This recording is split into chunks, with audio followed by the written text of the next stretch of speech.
Push the button. It says orange. Oh, now it says green. Oh, good. All right. Give it a minute here. Give it views around the hub.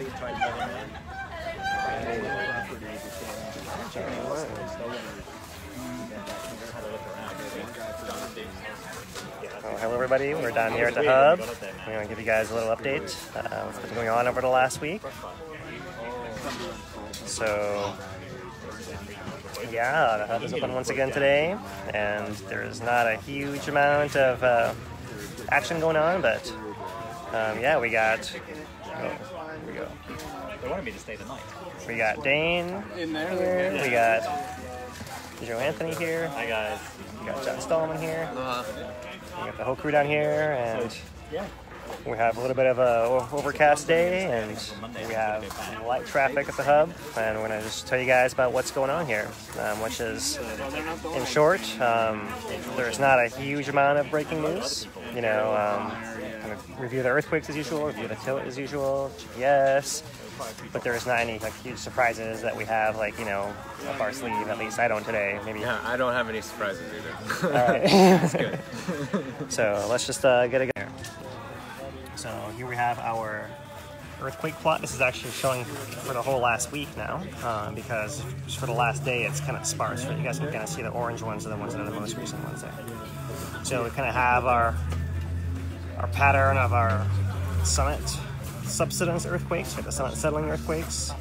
We have our south flank earthquakes kind of clustering between kind of Kīlauea's over here and Manauu's over here. They're kind of, in the last week, kind of clustered in this little segment right here. Some little, you know, smaller ones off on this side, but mostly, you know, if you can tell anything from 1 week, it's actually in its upper section. We do have still a cluster of deeper hollow earthquakes that kind of keep happening at small magnitudes, but and, you know, lower rates, but they're still kind of popping off. And we still have those occasional Mauna Loa earthquakes popping off. This is, you know, from within the last week, right? So nothing that recent, but just kind of reviewing here what's happened in the last week. You know, huge surprises there. So I see we've got Nathan on here. So Nathan, unfortunately, don't have a lot of earthquake news for you today. This is all the earthquake news we got. These are earthquake enthusiasts. So we'll wait for some more insight right now. I mean, we're kind of, I suppose myself, I'm kind of making use of the little lull and things changing every hour, right? And trying to, you know, work on other projects. You know, we all have lots of plans and things we're doing, and following this eruption, kind of share it with everybody. And, you know, in fact, this is not the right time, but I can plug your talk tomorrow, huh? Oh yeah. In fact, tomorrow in Hilo, 6 o'clock, we have a volcano presentation at Mokupapapa Discovery Center. So that's right on Bayfront, directly across the street from Cronies Bar and Grill. And so 6 o'clock to 8 o'clock, there'll be refreshments. And so I'll be covering an overview, looking back on some of the science of the 2018 eruption, followed by Harry Durgan's expert photography and personal stories documenting the different parts of the eruption. So come on down, it's free, and it should be a good time. Yeah. So yeah, awesome, that's tomorrow, 6 o'clock. Yeah, the first one went well from what I heard. Yeah, Pahoa audience was really amazing, and Harry and I were both realizing we're probably never going to have an audience as emotional as talking with people in Pahoa about the eruption. And any other audience, if we go to Hilo or anywhere else, they're just not going to know what happened the way that people here do. So that was pretty special. I'm glad that was our first talk. Javi will hopefully be there tomorrow.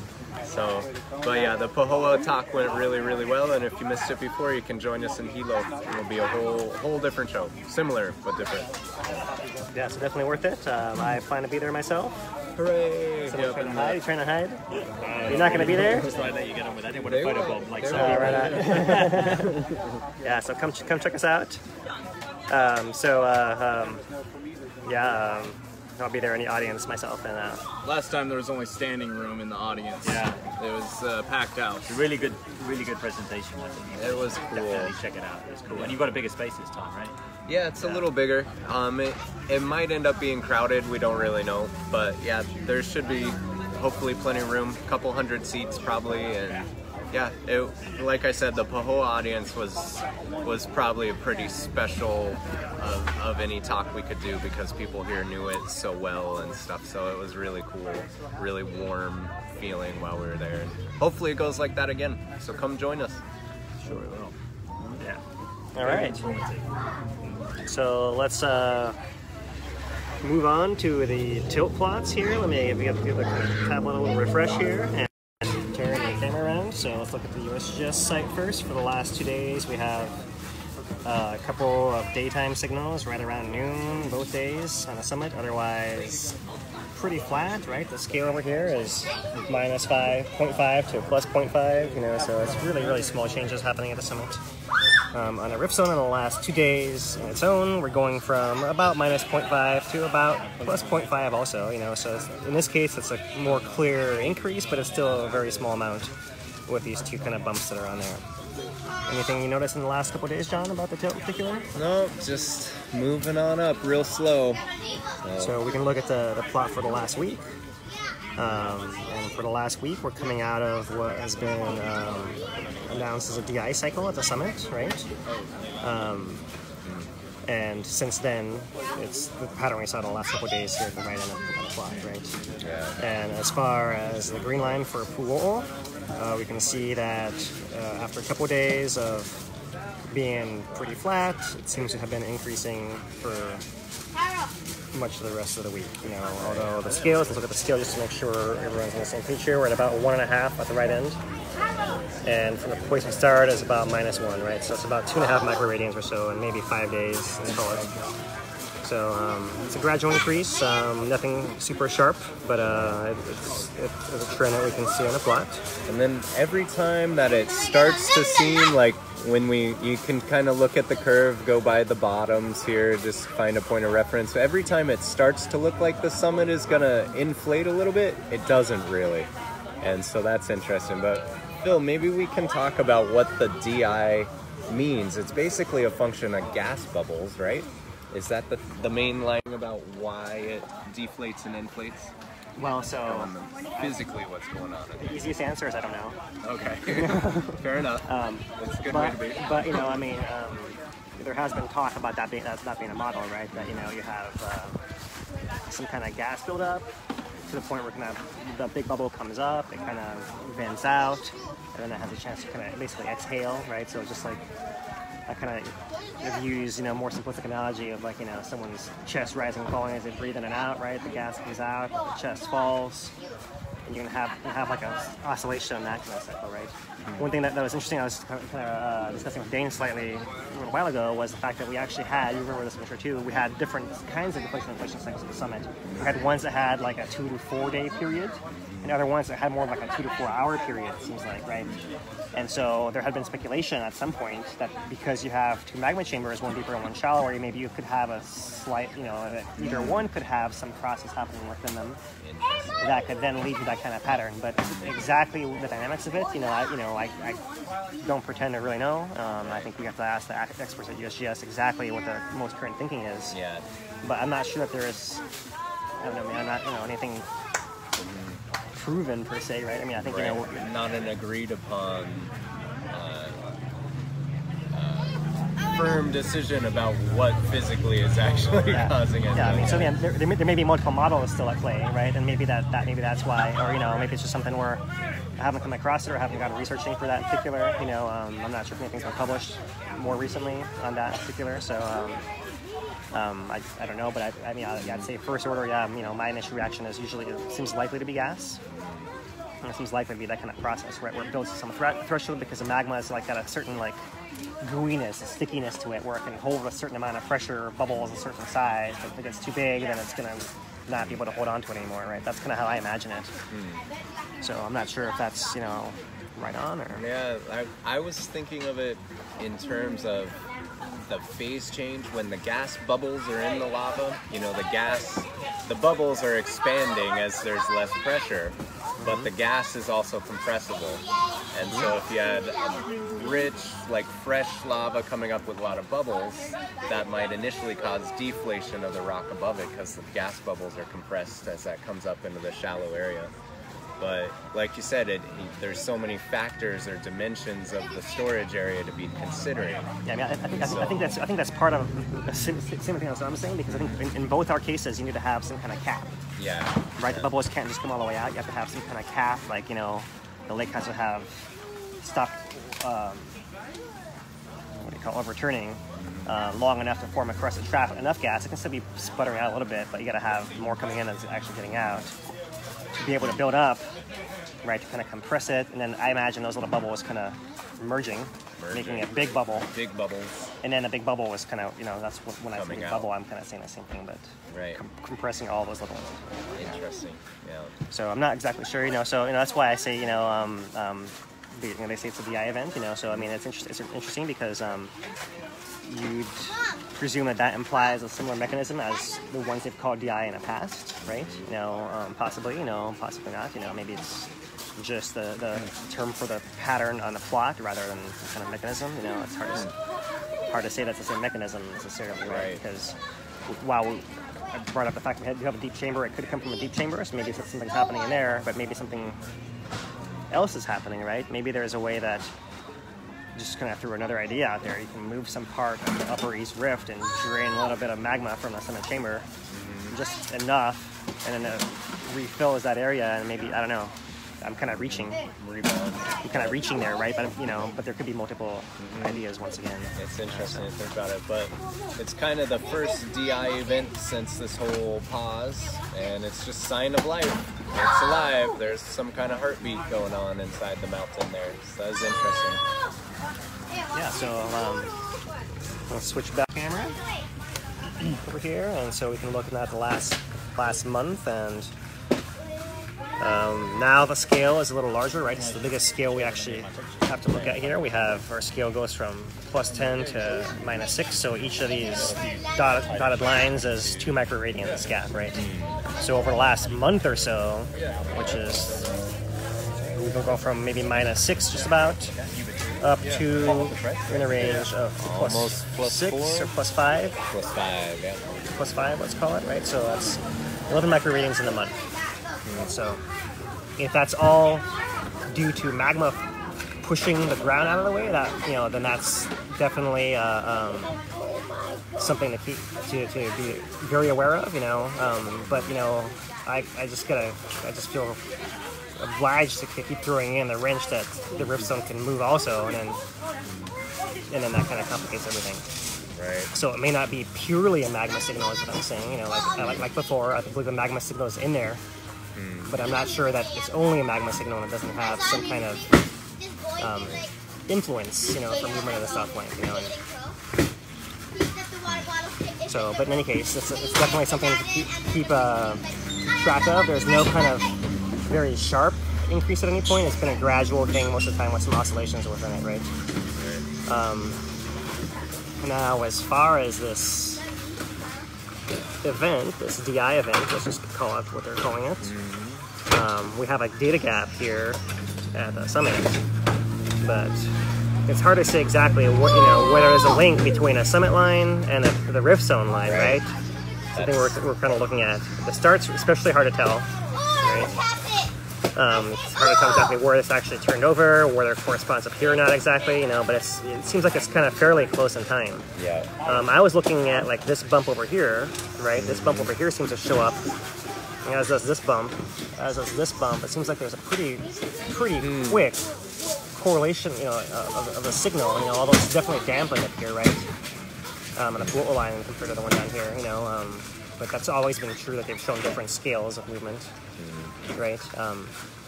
So, you know, that gets me thinking, you know, it's hard to say just on this slight little wiggle right here that actually is like a signal that actually corresponds to this signal over here, you know, but it does, you know, the more of these that line up, you know, and the more inclined I am, right, here's one at the end too, to think that there is still a connection between them, and whatever kind of connection there is a fast connection, right? It's not the connection necessarily of like magma's moving physically from one place all the way over to the other necessarily, but it's almost like they're two edges of the same bell and they're both ringing from the same source that's feeding them both potentially. Might be one theory to go on, you know. It's hard to say exactly, you know. I still kind of feel like if you have the south flank moving and, all kinds of cracks and space opening in there, that you could have all kinds of adjustments of magma moving into the rift zone, moving even into it's happened in the past, moving into the Kīlauea fault system, moving into the southwest rift zone. Those things kind of happen as the south flank moves on its own. Sometimes inducing eruptions and sometimes not, right? So, like we still don't know anything about whether it induces an eruption or not. But it's a signal that is telling us something. Sorry. No worries. So, you guys got anything to add to that? Yeah, I think it's just really interesting because that's one of the questions. Like earlier, we were seeing these little shifts in inflation and deflation trend along the rift and the summit, but they weren't coordinated in time. And now it's starting to hint at more correlation between the two. And so, yeah, that big movement, the DI event, dropping. Yeah, so it's just interesting, that it's hard to say again because of the data gap where this actually peaked and did that reflect this kind of hump in the graph here. And then the large deflation over a day or two is kind of mirrored here with a slight trend down during about the same period, maybe a little bit delayed or almost spot on the same time frame as this dip. And so it's kind of interesting if they are that well connected hydraulically to see the response happening at the same time. So yeah, there's a lot to look at there, and they seem to be pretty well correlated, but we got to keep watching it to kind of make up our minds. Right, we really need another one of those cycles. Yeah, it's interesting. This is our first real pronounced one, and yeah, very interesting. Sure. And then you also get it on the Jonica tilt further down rift too. Right, so yes, let's switch now to the Kīlauea tracker. And let's go down to our Jonica station. And so you can just kind of scroll through here. Our escaper signal is maybe showing a very slight rise, very, very slight, just like less than a microradian. yeah. Or moving by a Pele, if you look at the bottoms. This plot over here, or maybe very slight, but kind of oscillating, not a whole lot of change either. In this case, this is half microradian between the stipples, right? So it's actually half microradian change, not very much. Here is the pool just by itself that we looked at, right? So this is kind of that possible deflation-inflation event correlated here. Right. We had discussed also in a previous update how we actually had to maybe have a little rain bump happening at the earlier part of this plot. Oops. Right. So there might be actually. It's hard to know about the rain plot and the rain bumps. You might have like a little bit of rain possibly, but then the actual coming down we think is inflation, right? So it's probably both things stacked together. What and sorry. But the last thing I just mentioned was. Our last broadcast, we talked about there being some rain, so if there was any kind of rain effect, it was probably in the beginning part of this hump. And since then, we suspect that deflation and inflation has kind of basically dominated that signal, and whatever rain event might have happened, it might have been over in here and probably irrelevant to what's happened over here. That's what I was just rain mentioning. in the beginning of that section, but it's hard to know how much of it was influence and how much of it is a true signal. And they just happen to coincide with each other, and kind of makes it a little on the gray interpreting. And so now the Jonica plot. Shut up. Almost Hummingbird moth was trying to drink your camera. Drink out of your camera. So the Jonica flow, they've adjusted the azimuth, yeah? And what do you guys want to tell us about that? My thinking is they adjusted that azimuth. Azimuth is the straight line off of a compass point, and that's where they're measuring the change in angle. And they get to choose that. So I think at some point they realized they could see the change better if they adjusted the azimuth to look at a certain line rather than the one they were before. And so now that means that inflation line, the blue line showing inflation at Jonica, looks very similar and similar magnitude to inflation that was happening at Kīlauea there.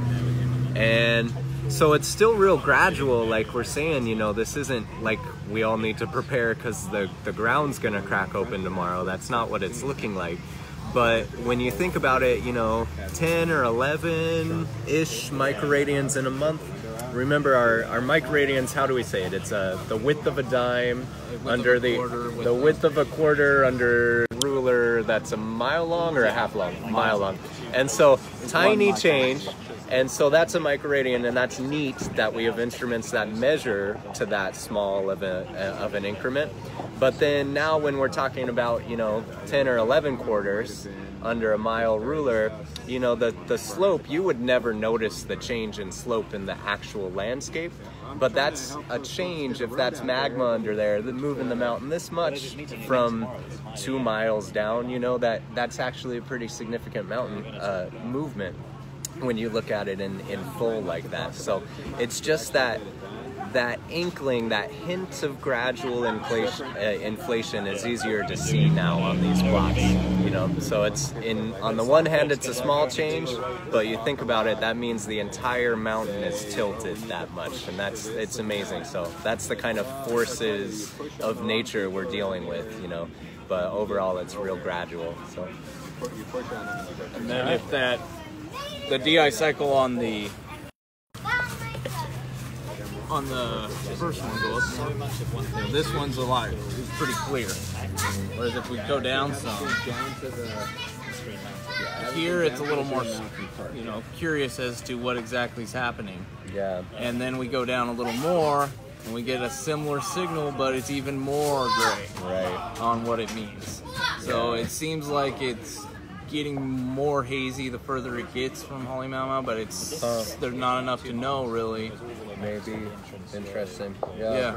They seem correlated, but it's kind of hard to judge. Right. And then it looks less pronounced further away from Halemaumau. And That's a good observation. The next time it happens, then we know what to look for. Yeah, it'll be interesting if we see another one soon. I mean, we probably will, but how regular will it be doing that? That'll be interesting. Yeah, definitely. So that's our tilt. Let's turn to our GPS now. Track our GPS page here. And so we have here our 1 week plot is basically flat. Wiggle, flat. Let's go down to there's our 1 year plots, also flat. It'll last a little bit here. Oh, this one might need to be refreshed. I think there's a new data point on that one. Refresh it. It would be easy to do a road. It would be good to Yeah, there we go. A couple new data points. We had a gap in the data there, but now it's back. So it seems like it's Flatter again. accelerated downwards and flattened out again. Yep, it looks like it. Hard to say how flat it is exactly from that. Right, yeah. Right, it could be like this kind of flat where it's actually going downhill. You can't tell. It's too close. Right? But interesting. Yeah, it didn't continue that, so that little hint turned out to be indicative. So let's keep going down. This is our 2 year plot now. At Jacuzzi at Pool. And, you know, what's our threshold here? Once again, John, let's remind everybody. GPS needs to be a change of more than 1.5 centimeters.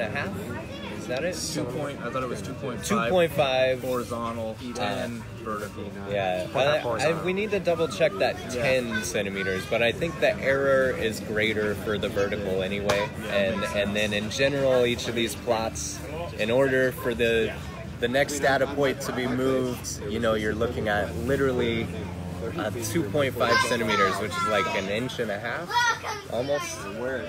So it's pretty significant for it to show up on GPS as far as like actual movement, but we need to see it over time to see if it means anything. So if these are basically 10 centimeters. Oh yeah. Right, then it's a quarter of this gap. Is about the error that we're doing. Right? So like if you see that much wiggle within a line, like a quarter of it there, like that's something we need to take into account, right? Yeah. Okay. But looking at that and looking over here, right? So it's hard to say that we've seen significant change, although it does appear there's a trend kind of going to the south, right? And I don't have a lot of money. Going to the south. I'm only so great. It's hard to say here, you know, you basically can say, well, ever since the eruption stopped, there's basically no movement within that quarter of the stipple.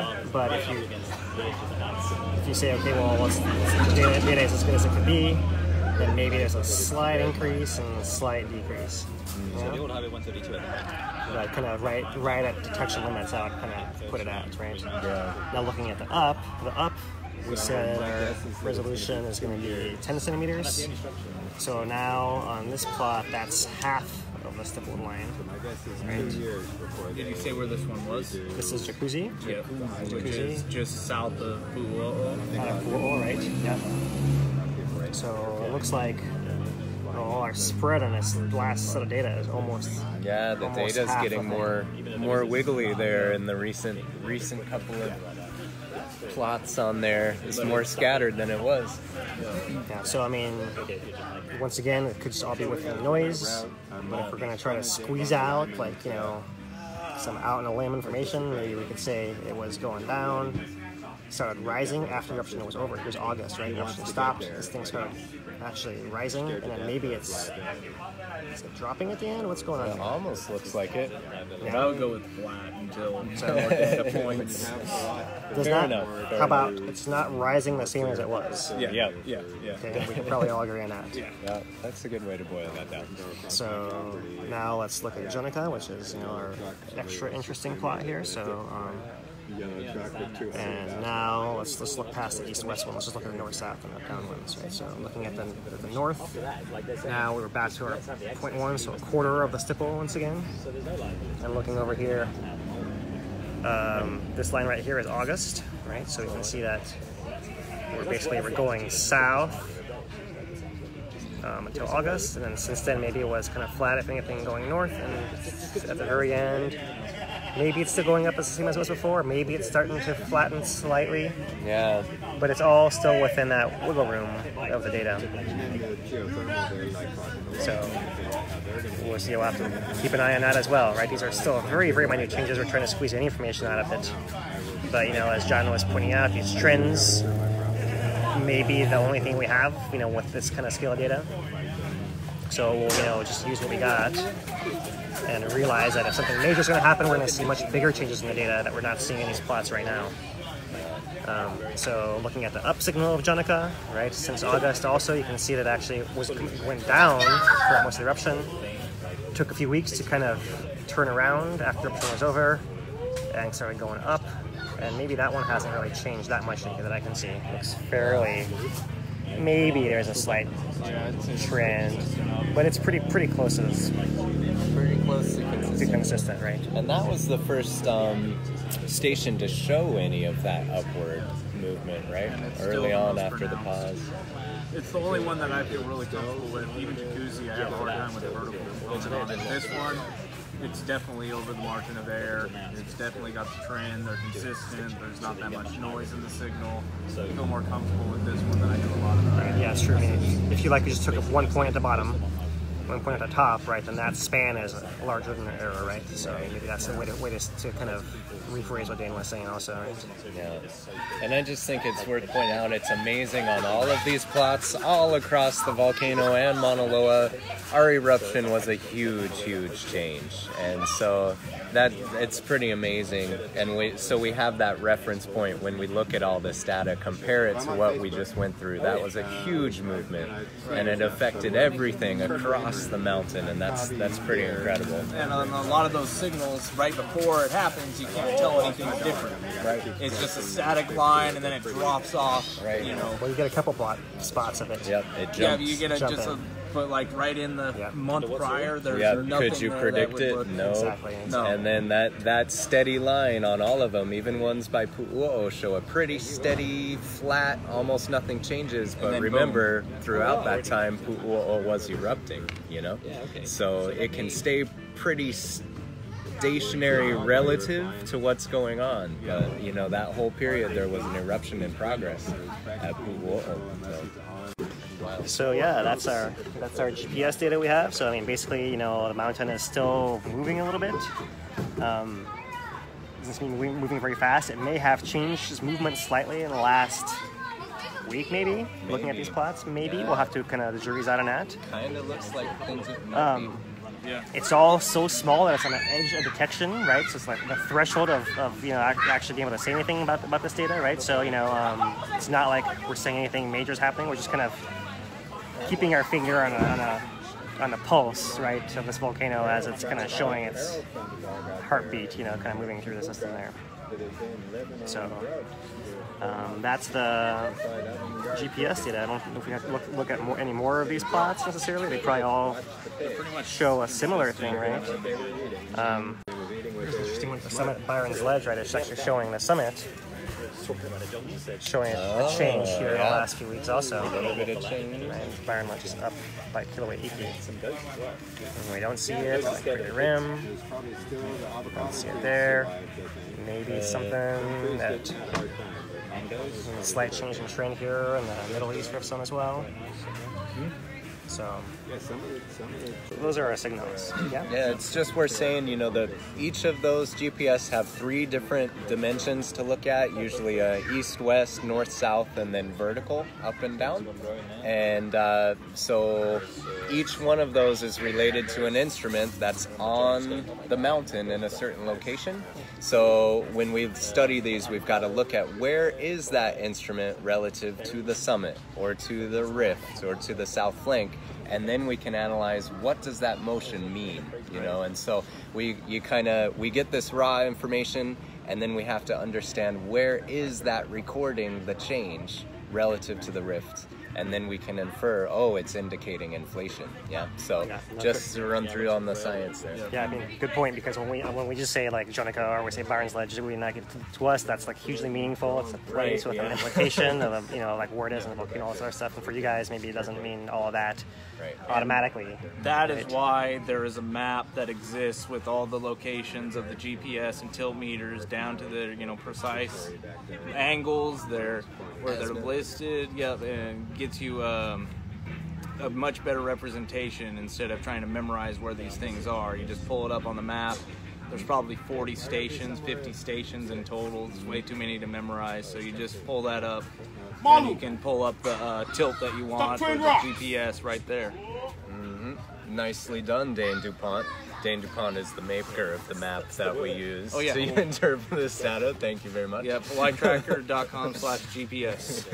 Yeah, I'll show you guys here on our flat GPS page. If you go all the way to the top, this is a map that it's referring to. Yeah, so you gotta know what station you're looking at in order to make sense of what the data might be saying. So real convenient that we got all that in one spot, in the one page. Yeah, so the GPS one is showing the locations, and if we go back to the tilt plot, tilt one, and the tilt map is there a tilt map? It's on the other map. They're all on one. And it might not be. You might need to pull up the actual map. If I see the actual azimuth, it's not on this. But there's a link right here, and you can actually get all azimuth on a whole bunch of data here. And the lava flows are GIS data is added from USGS for the latest flow. Cool. So yeah, check that out, you guys, on the Hawaii Tracker GPS page. And then you can pull up stations, and then pull up the actual data that works. Boom. So now you know where you are, what you're looking at, no question. Yeah, awesome. Alright, guys, yeah. Dane's been doing a lot of work with Hawaii Tracker to make all this data more accessible for you guys, so check it all out. If you got questions, like post something on the group, try to get an answer for you guys, rather than, just because, as you guys have seen, even, among us, we have all kinds of debates on what tilt GPS means. The data is not always so straightforward to analyze, so if you see something, you don't have to, start freaking out and calling everybody. Yeah. You can call us first, maybe, You see a steam plume above Pu'uo'o, that question might have been answered already. Yeah, but, we still will answer the question, be like, it's steaming up there persistently, and it happens almost daily. Somebody's like, it's steaming at Pu'uo'o. Yeah, that's what it does. Yeah, I'm glad you brought that up, right? Because that's like kind of our most common going on right now is, I don't even mention it anymore, but like that's just happening all the time, especially after the rainy times, right? Is, what we're actually seeing out of the ground is gas coming out most of the time, both down here in Risso and at the summit. Not huge amounts like they're saying, but enough that it's making clouds and weather. And Pu'uo'o is in basically a whiteout condition about 20 hours out of the day. Wow.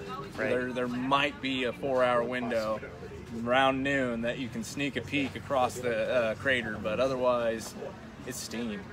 You know, and the little more rare than that is the pink plume, which is the rock falls, which still happen, but they're, you know, maybe once a week type frequency as opposed to all day, every day.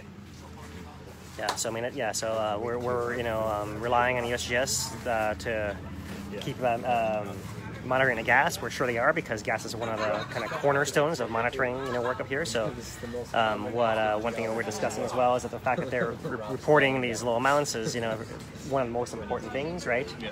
And one thing that we're looking for new magma coming to the surface, you know, is either extra sulfur dioxide, or if we have some deeper source, we could actually have a more CO2 rich rise in magma as well. But we haven't heard of any in any case, CO2 measurements. we should have increased amounts of either one of those, you know, and then, you know, the ratio is like kind of secondary thing to think about, right? So we're talking about, you know, like how gas monitoring is a cornerstone of what HBO does to kind of keep Thompson eruption, and how, you know, that's one of the things we're looking for, is that signal.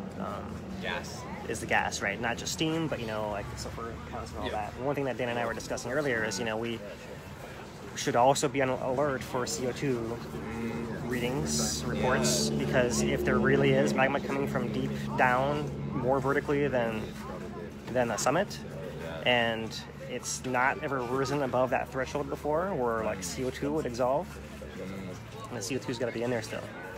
And then if it's coming up, we should see something somewhere, sometime up here in the rift zone, right? Have they reported any CO2 measurements? I don't recall hearing of any throughout the eruption. Negative. You know, I haven't. You know, typically what they yeah, I haven't, right? You know, so I don't know, you know, if it's because there was no CO2 detectable or what was going on, right? You know, I expect that most of the magma from the summit reservoir would have been CO2 poor, right? The actual summit magma.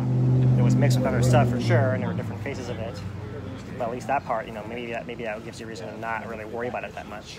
But a deep rift connection, a more direct connection, the more primitive magma should have more CO2, right? So that's what we would want to be interested in if it was actually happening. Right. So yeah, basically what I'm saying is I believe they're monitoring it, and that we're not hearing it just tells us it's not there. Yeah. Rather than they're not monitoring it, because it's one of the cornerstones of volcanology. You know, how we study volcanology in Kīlauea. HBO really likes to basically, by not mentioning means no change. We've seen that in SO2, we've seen that in H2S. If they don't mention it, then you can just basically go off of the last update that nothing much has changed off of that. Yeah. So yeah, that's kind of the thing. You know, we're still listening for reports of update. The weekly update will come out again tomorrow. Yes, We have some images too, if you want to do those. Yeah, you want to show some images? Yeah, Joseph, you want to do some images? Yeah, if you want. Yeah. Sure, if you'd like to. Yeah. Shots from today. All right, so we got Joseph Anthony right here. This Who's is got the famous camera. That's But I lost my lens cap in all the chaos of going into John Davis. I was on a helicopter. The lens cap fell off. Anybody fancy donating a 40 to 24mm lens cap? Yeah, would be gladly received. So I gotta ask, does the camera have a name? No. You know, like they named the. But we're still working on a name for my new dragon. Dwarven swords. I've had some great suggestions for the name for the dragon. It's like it's going to be hard to whittle them down. All right, so let me turn the camera around here. So I had an impromptu chance to fly in to Kapoho Farms area today. What do you want to show? Can you see that? How well can you see that? Let's see. So that's what Fisher 17 looks like today. Fisher 17, you guys. So you can see it's cracking and slumping. So that's the left side of it. I'm sure we want to look at it. The left side of it. Oops, sorry. This was obviously the front area, and that's now obviously fallen away. Like back when it was still pumping, all this was built up, right? Now it looks like it's all collapsing. Sorry.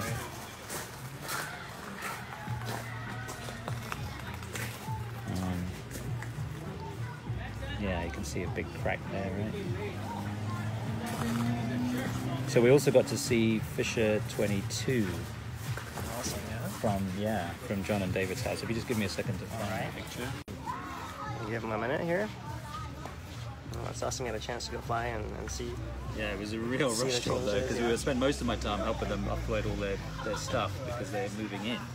Oh, Right. well, they flew in, huh? So they had loads of supplies. Here we go, here's Oh, I picture put you 22. into work. That's good. Yeah, well, I mean, that was really what I was going in for, to see my old friends and help them out, right? Yeah, of course. I'm just making sure. But we're while not I'm saying here, that. while I was there, On the way. so, yeah, on the way. So this is when we were walking up to John and David's house. How well can you see that? So that's Fisher 22. It looks better on his camera and the print, obviously. That's Yeah, Such a beautiful cone. it is. So I got to thinking, yeah, it's amazing. And yeah, I mean, it keeps, every time I look at it, it looks really, really big. But now I think, because it's on so much lava, it's kind of just, it's like sitting on this huge amount. And it's a decent size. My feeling is now, having looked at both what's left of 17 and what's 22 now, is that 22 is maybe slightly taller than 17. Interesting. Yeah. But it looks so much higher when you look at it, like from anywhere in the landscape that you look at it from. It just looks so big, proud. But it is definitely built up on a lot of lava. So it's like a cone on top of a lot of lava. On top of a big base. right, Yeah. right. And how does that compare to Fisher 8 for those people who haven't had a benefit of being? Well, Dane and I still figuring out the post we're going to make about the size of it compared to Fisher 8. So I see. Okay, so we're- so that was an unintended teaser. Yeah. That's upcoming. Correct. That's right. We found different ways to try to estimate it using reference trees that are next to it. But again, there's still this problem of, where do you measure the base from? Because actually around Fisher 22, it's definitely a case of, like, on one side, it's all built up, but on one side it's a lot more built up than the other side, right? So you've got this asymmetric buildup of lava around Fisher 22. So where do you say the base is? Right?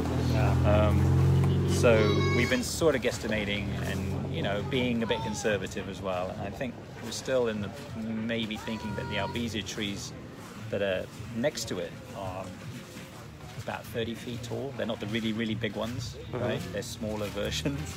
Right. So based on that estimate, and that's because we also have some information about a person standing next to it from a while back. So we were able to reference that little dot next to the tree to go, okay, well that's not one of the biggest albizia trees.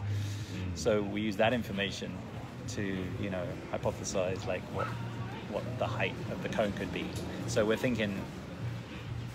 Is he going to give us an actual number? No, we're going to save it. We're going to save it. Just give us a bigger or smaller. We're going to How save about it. that? We're going to think. I think it's just a little bit smaller than Fisher 8, but it looks taller because of the amount of lava it's on. 22 we're talking about. Yeah. Yeah. All right. And actually, Fisher 8 as well does look like from the side that it's slumping a bit. So what was the previous highest point is no longer the highest point necessarily, and also towards the middle, it's maybe starting to sag a bit. On the sides of the cone, the middle of the sides of the cone. I hope that makes sense.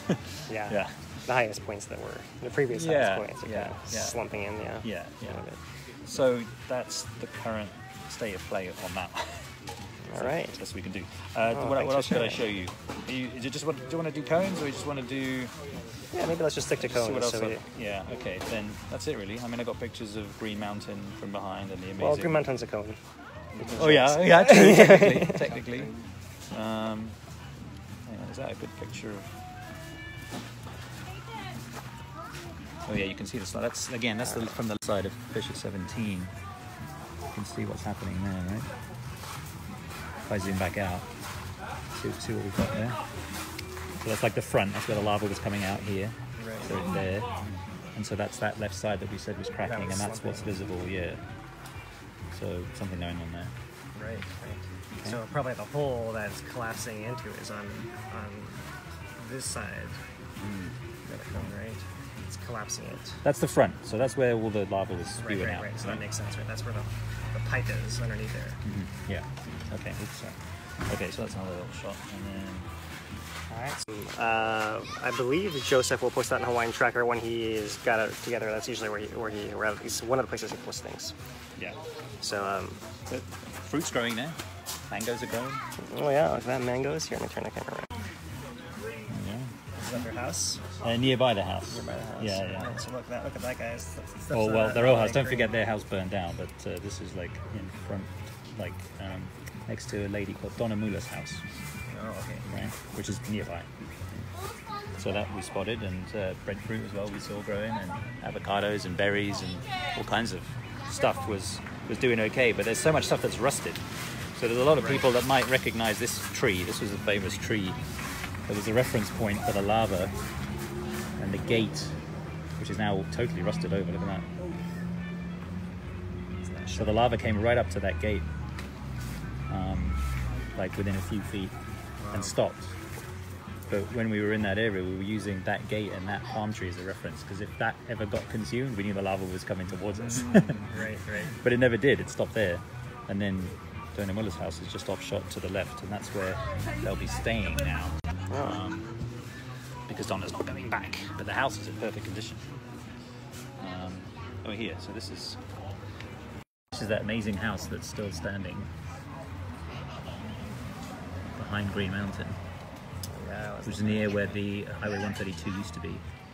yeah. So I was looking at the map, and I believe that the old road goes. Oh, yeah, there we go. Actually goes like on this side of the house, or we went around. Yeah, this I think way so. like It's that. very close. Correct. Yeah. Yeah. So I do have another shot to show the end of 132 at this end, where the Okay. lava meets it. So I've got that as well. All right, wanted to line it up here. Yeah.